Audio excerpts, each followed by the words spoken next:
Resulta difícil nombrar el dolor y sin embargo no hay un solo ser humano que no lo haya conocido. Nos acompaña desde el nacimiento hasta la muerte en diferentes grados y en formas muy variadas.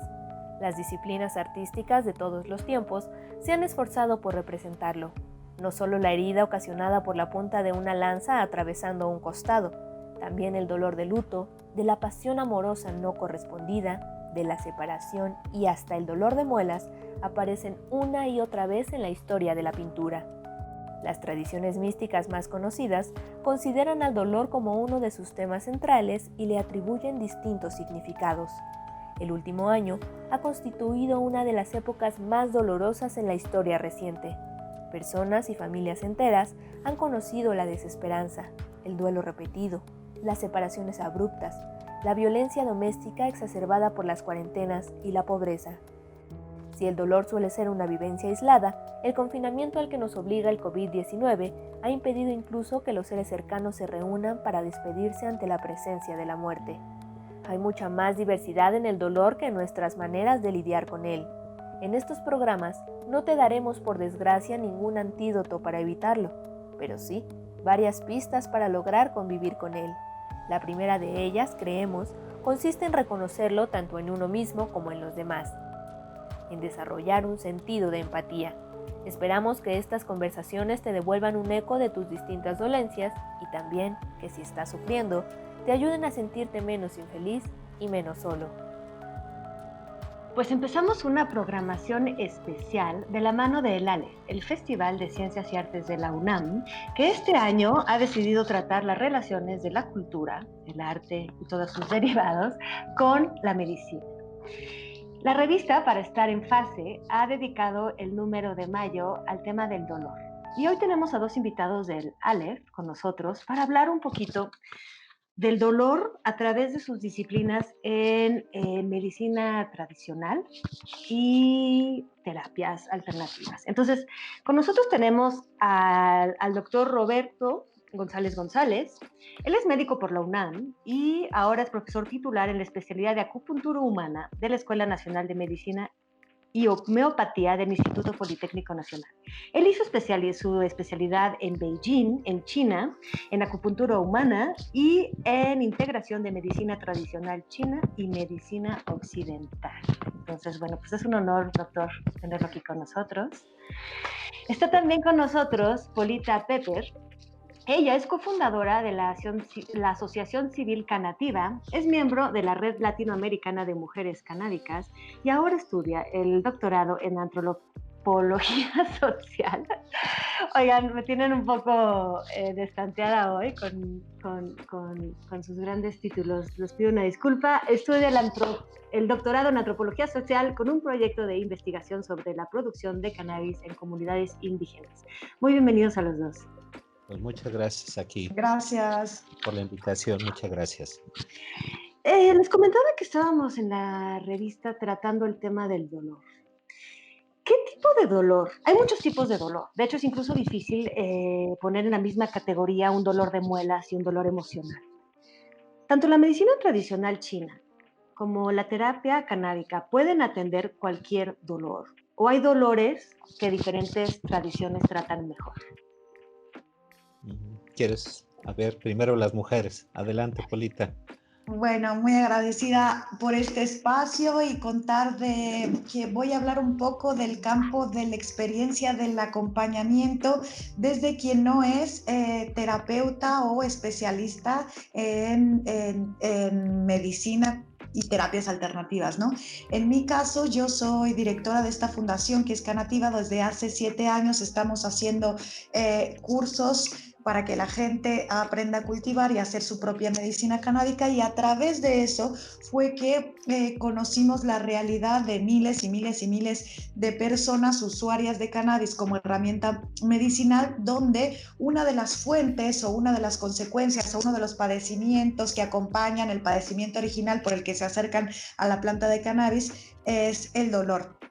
Entonces, en ese sentido, decir que desde la experiencia, desde el campo de acción donde nosotros trabajamos, el acompañamiento y el atendimiento es un poco distinto, ¿no? Si bien el dolor es un se percibe fisiológicamente, ¿no? Es un hecho fisiológico en sí, la manera en que culturalmente se vive ese dolor y de cómo se aproxima la gente a ese dolor de acuerdo al parámetro cultural en el que está inserta, es más bien en ese campo donde nosotros nos insertamos. Las terapias canábicas han resultado una poderosa herramienta dentro del arsenal de muchas otras posibilidades que se pueden acudir. La medicina que atiende, que complementa o que contempla la planta de cannabis como una herramienta terapéutica ha sido bastante benéfica para el tratamiento del dolor en sí mismo y también de otros tratamientos que vienen acompañados de dolor.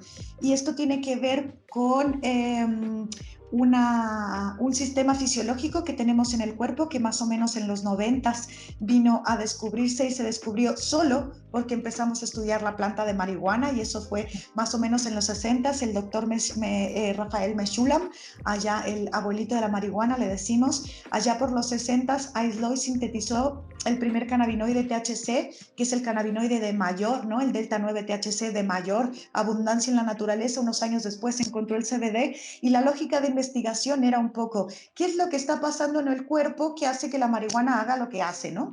Allí dieron con el sistema endocannabinoide. El sistema endocannabinoide es un sistema súper complejo de comunicación neurocelular que está compuesto principalmente de cannabinoides que se producen de manera endógena, es decir, nosotros producimos compuestos que entran en esos receptores. Lo que ocurre, y además este sistema tiene la humilde tarea, o lo que se conoce hasta ahora, es de intervenir en procesos como el equilibrio homeostásico, en procesos de regulación básicos como el sueño, la percepción del dolor, el apetito, y en ese sentido, solo porque estudiamos la planta de la cannabis llegamos a saber que existe este sistema, pero este sistema fisiológico no es exclusivo de nosotros mamíferos superiores humanos, sino es un sistema que tiene millones de años de evolución, que es compartido por otras especies, incluso peces tienen sistema endocannabinoide, las sanguijuelas y los erizos de mar también tienen sistema endocannabinoide, y lo que supone esa puesta en escena del descubrimiento del sistema endocannabinoide es pues la existencia de un sistema fisiológico más que atiende específicamente a contribuir, colaborar con ese equilibrio homeostático.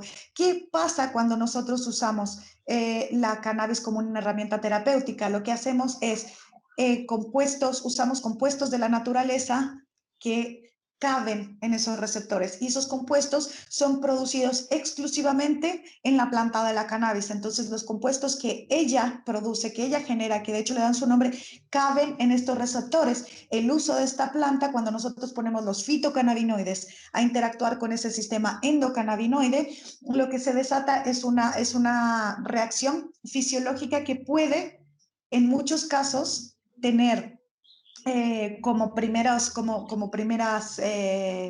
cosas visibles, una influencia en la percepción del dolor, el estímulo o del apetito, ¿cierto? La regulación del sueño y en algunos casos, bueno, la herramienta alcanza potenciales todavía más increíbles, ¿no? De hecho, todavía no alcanzamos a explicar, o los científicos, las científicas, las personas que estudian la señalización del sistema endocannabinoide, que fue puesto en escena desde el 94, tienen todavía bastante que estudiar y que contarnos al respecto. Lo que de momento nosotros hacemos es usar esos fitocannabinoides para que interactúen con el sistema endocannabinoide, y casi todas las personas que acuden a una terapia canábica tienen de la primera reacción va a tener que ver con las cosas fisiológicas que me parecen más necesarias y que le pasan a casi todo el mundo, ¿no? Hambre, sueño, risa fácil y alivio del dolor. Y eso es una mejora en la calidad de vida, ¿no? Independientemente de las potencialidades y limitaciones que puede tener el cannabis como herramienta terapéutica, facilita, mejora la calidad de vida de las miles y miles y miles de personas usuarias Súper. de esta herramienta. Muchísimas gracias. Ahorita vamos a regresar precisamente a también ese tema, ¿no? Si cura la enfermedad o es precisamente un complemento de otras terapias. Doctor, ¿cuál es la aproximación al dolor o a los diferentes dolores? De hecho, habría que saber si se consideran como entidades separadas o se considera de manera integral el dolor en la medicina china. Bueno, efectivamente, digamos, desde el punto de vista, bueno, yo hago más bien medicina integrativa y trato de utilizar lo más que puedo para manejar ciertos tipos de dolores. Efectivamente, hay varias clasificaciones de dolor. Digamos, está de acuerdo por ejemplo, al tiempo de evolución está el dolor agudo, el dolor crónico, que tiene situaciones fisiológicas totalmente distintas. Uno se considera que el dolor agudo es una respuesta normal del cuerpo y es una respuesta protectora, de hecho. El dolor crónico ya se convierte en una enfermedad en sí, ya no es un síntoma como tal. Y existe una tercer tipo de dolor que tiene una característica muy particular, que es el dolor oncológico, el dolor que se asocia con cáncer, que incluso tiene una matiz que es una subclasificación, que es el dolor irruptivo. De pronto está bien el paciente y en un minuto tiene una intensidad de dolor, hay escalas diferentes de 10 en 10 o 20 en 10, ¿no? Pero es un dolor muy intenso. Es un tiempo de evolución relativamente corto y bueno, después vuelve a aparecer. Efectivamente, digamos, de acuerdo a la Organización Mundial de la Salud, existen 3 niveles de dolor, o incluso que se utilizan los analgésicos para los 3 estándares de dolor. Hay un dolor muy intenso en el cual pues necesitamos manejo de opioides. En el primero, pues a veces con un analgésico, a veces el otro es el opioide leve o débil junto con un analgésico que puede ser uno que se conoce como AINES, es el antiinflamatorio no esteroideo que va con o sin paracetamol, etcétera, etcétera. Dentro de la medicina china, debo decir que el manejo del dolor es una cosa pues, muy conocida. Actualmente incluso tenemos manejo de dolor solamente con una acupuntura, más de 100 cuadros dolorosos documentados con el manejo del dolor. Y así como decía Polita, el dolor pues, es manejado por un sistema que demanda una integración del sistema nervioso, desde un receptor que percibe o siente el dolor real, ¿sí? En este caso por un daño tisular, así es como se entiende el dolor, es una sensación física o emocional por un daño tisular real o imaginado. Sí, esa es la definición clásica pues, del dolor por la Organización Mundial de la Salud. Y bueno, pues demanda el dolor como una respuesta que permite al cuerpo la sobrevivencia, justamente como decía Polita, a través de todo un proceso homeostático. Para eso requiere de una integración, desde un receptor, una vía, un sistema de integración a nivel del sistema nervioso central, y además depende de un sistema que es descendente, que se llama inhibidor descendente. Es decir, el cuerpo tiene sus propios sistemas de analgesia. Dentro de ellos se escribe justamente los endocannabinoides. Y bueno, existen otros sistemas, por ejemplo, de las endorfinas, no solamente de los endocannabinoides. Y bueno, es una tontería pensar que estos sistemas no tengan interrelación con todo lo demás, ¿no? De hecho, pues justamente el manejo de lo que decía Polita, que es el manejo del estrés, por ejemplo. El manejo del estrés depende básicamente de 3 sistemas. ¿Sí? El sistema nervioso que se relaciona sobre todo con el sistema nervioso autónomo, simpático parasimpático. Está el otro sistema que es el sistema inmune. Entonces, y está el sistema endocrino. Entonces tenemos por una parte, por ejemplo, todo el sistema de la ACTH que produce el cortisol y que es un mecanismo de defensa que puede aumentar o disminuir la sensibilidad al dolor. El sistema inmune, por otra parte también, Y por otra parte tenemos el sistema nervioso autónomo simpático y parasimpático. Todos estos sistemas, y ahí ya entro con mi tema, son potencialmente regulados con la acupuntura y medicina tradicional china. Vamos a tener que hacer una pausa antes de entrar al tema. Yo creo que viene perfecto porque nos ha dejado perfectamente picados y Okay. entonces De eso le se pido trata, que estemos a picados con nuestro una aguja. auditorio que no nos deje porque venimos precisamente al papel de la acupuntura.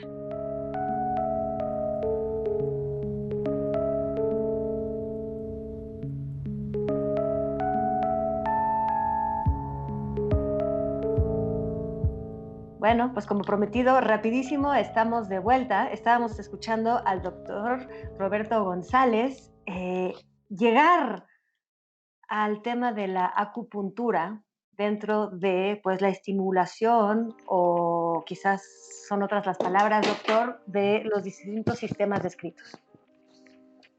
Pues sí, la acupuntura, bueno, tradicionalmente tenemos 2.500 años de historia documentada de la existencia de la acupuntura.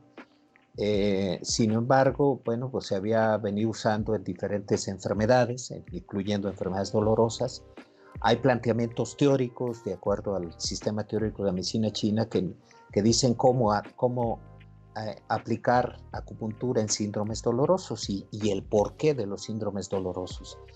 De hecho, un esquema fundamental o un planteamiento inicial teórico es que si no circula, duele. Ese es el principal esquema, es decir, si yo me bloqueo un vaso sanguíneo o si me golpeo y eso impide en la circulación dentro de lo que se conoce el sistema de canales colaterales, de acuerdo a la medicina china, me va a doler. Entonces, si hay, por ejemplo, un tumor, si hay una estilla, va a doler. Sin embargo, la investigación pues, del fenómeno analgésico de la acupuntura incluso es una rama fundamental dentro de la acupuntura. Esto empezó más o menos en la década de los 70s, 80s, cuando se observó que la acupuntura podía liberar, por ejemplo, cierto tipo de endorfinas y a partir de ahí se denominaron algunos esquemas o se definieron algunos esquemas, incluso utilización de electroestimulación para incrementar el efecto de la acupuntura.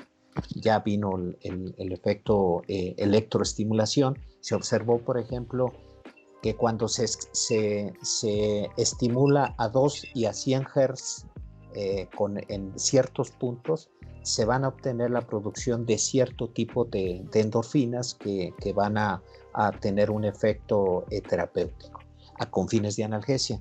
Sin embargo, el efecto más grande fue cuando se encontró o se demostró lo que se llama el sistema inhibidor descendente del dolor. El dolor lo recibimos a través de un receptor. Por ejemplo, yo me pico o me pincho con una aguja, corre al cerebro, llega a una región especial que es la corteza cerebral que registra el dolor, incluso lo registra en una determinada región, pero también hay un sistema inhibidor que va a ser modulado por ciertos neurotransmisores, ¿sí? Ahí entran los endocannabinoides y ahí entran otros, por ejemplo, otros neurotransmisores como la serotonina, que cuando disminuye tenemos depresión, y de hecho esta es la razón por la cual cuando tenemos, por ejemplo, un dolor crónico, estamos deprimidos, ¿sí?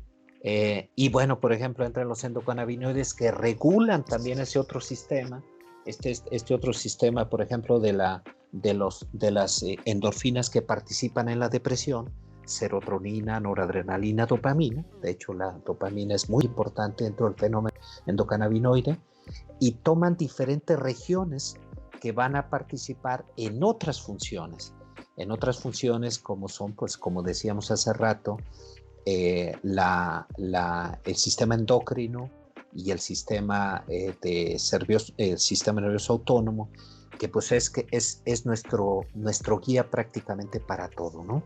Claro. Ahí regulamos la inflamación también, la inflamación como base de todas las enfermedades crónico-degenerativas, todas se reducen a inflamación.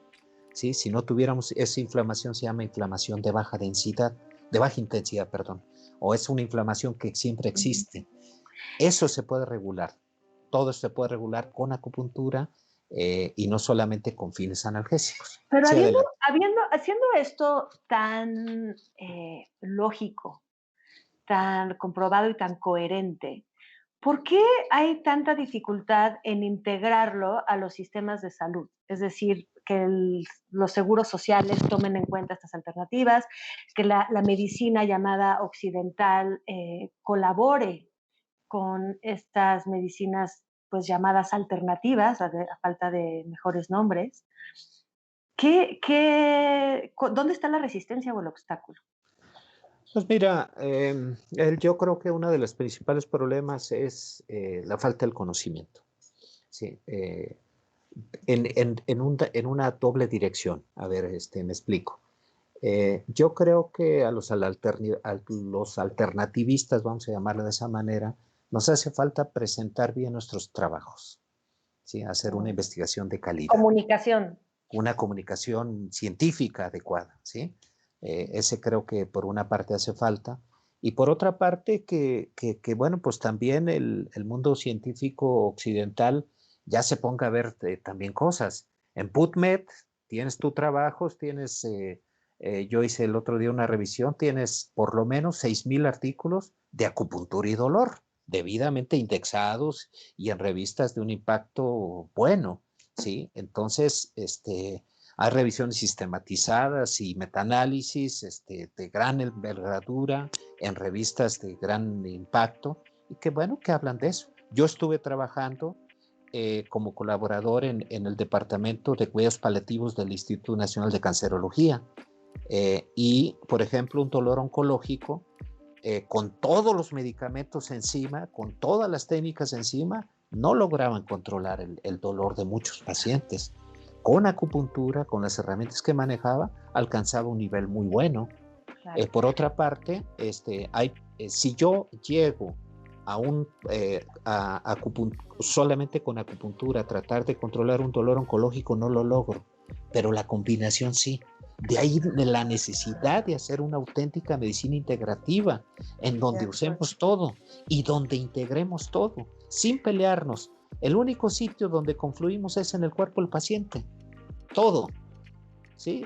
Si no llegamos de una manera armónica, ese pleito va a ser en perjuicio del paciente. Claro. Polita, me supongo que todavía no hay cuidados paliativos del Instituto de Cancerología, terapia de canábica.